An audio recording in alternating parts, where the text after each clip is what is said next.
So let's begin by talking about Kurt Lewin's force fields, or the forces that impel us to act or constrain our action.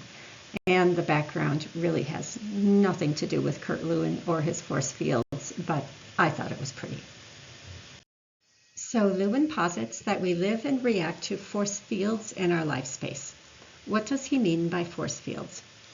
He refers to force fields as simply factors that impel us to act or keep us from acting, constrain our actions. What causes us to do things? And he has a broad perspective. He suggests that these force fields occur both intentionally, like we make a plan, but also unintentionally. And these include the vectors that impact our implementation of our plans.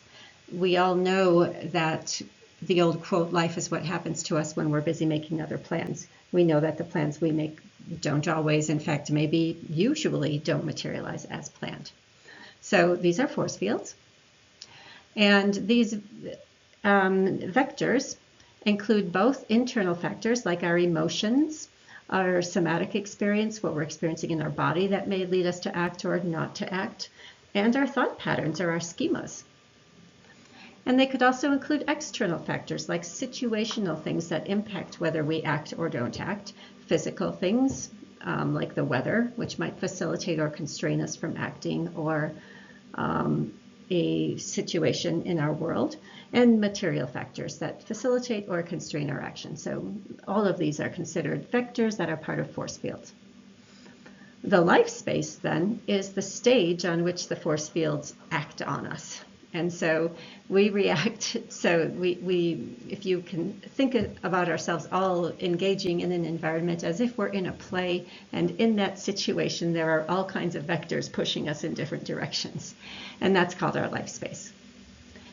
And so this life space includes our places, people, and events in our actual world, and including, our headspace. But we all live in this different, unique life space. We're all in our own stages, so to speak. But there's also that vicarious life space, our virtual reality. We can certainly be impacted by, let's say, the video games a person plays, or the books we read, or maybe hopefully a class you attend, or a film you see, something like that, a podcast you listen to. All of those things are included in the life space in which these force fields act on us. So what is it that leads us to act? How do these force fields balance out? So we can think of some force fields pushing us to act, and he considers those to be driving forces, defined as supported forces that help drive this change or action.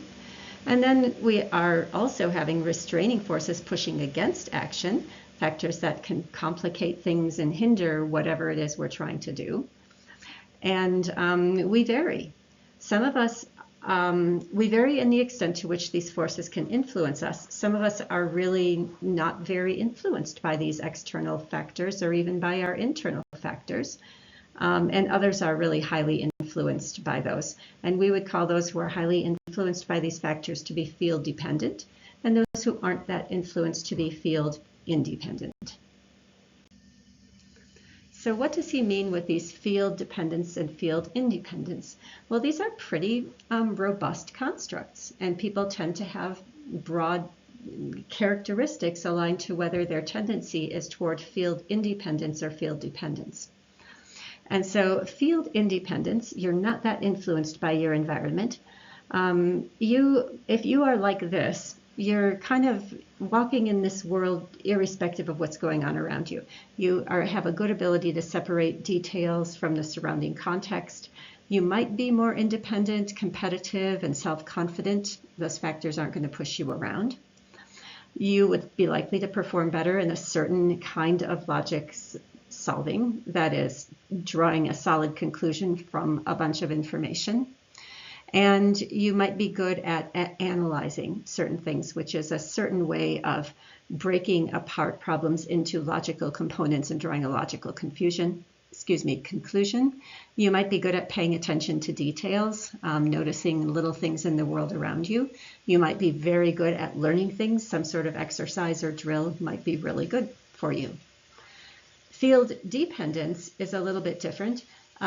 You might kind of find yourself lost in, if you losing the forest for the trees, sort of, not able to distinguish whatever it is you're looking for from the other information around it.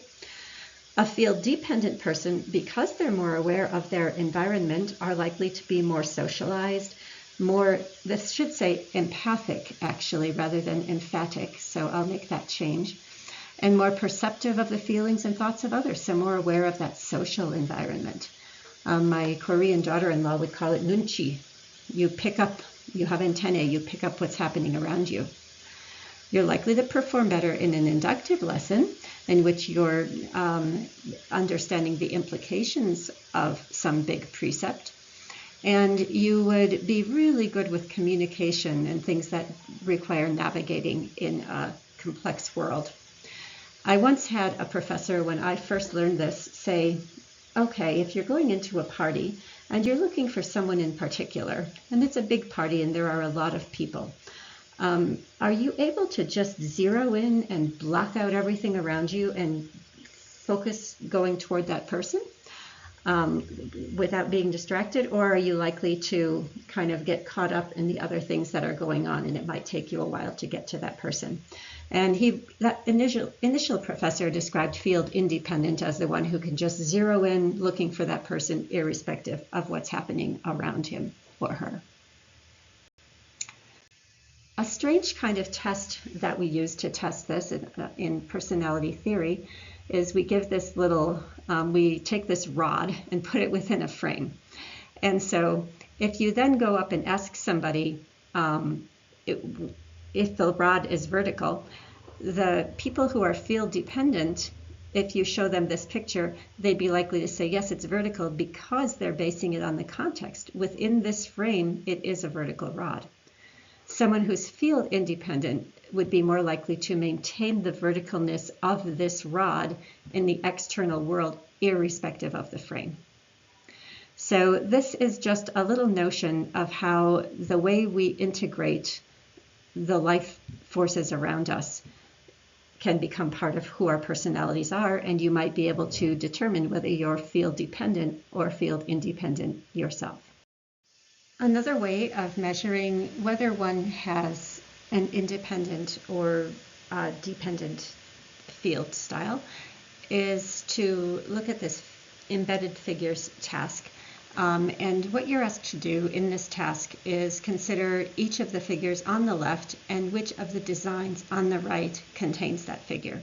And so you'll look within each of these and see which one seems to contain it. Typically, they're not rotated. Some tasks they are. So you'd just be choosing which one. And the task that's linked right here has 64 items. They can be kind of tricky. And I took it myself. I always take these to make sure that you're not spammed or anything like that. Many of them were pretty easy. A few of them were kind of hard. And your scores on this test ostensibly are going to tell you whether you're field independent or field dependent, with higher scores indicating more field independence. And unfortunately, this task has been found to have poor construct validity. That means that it's definitely measuring something, but we're not quite sure what it's measuring.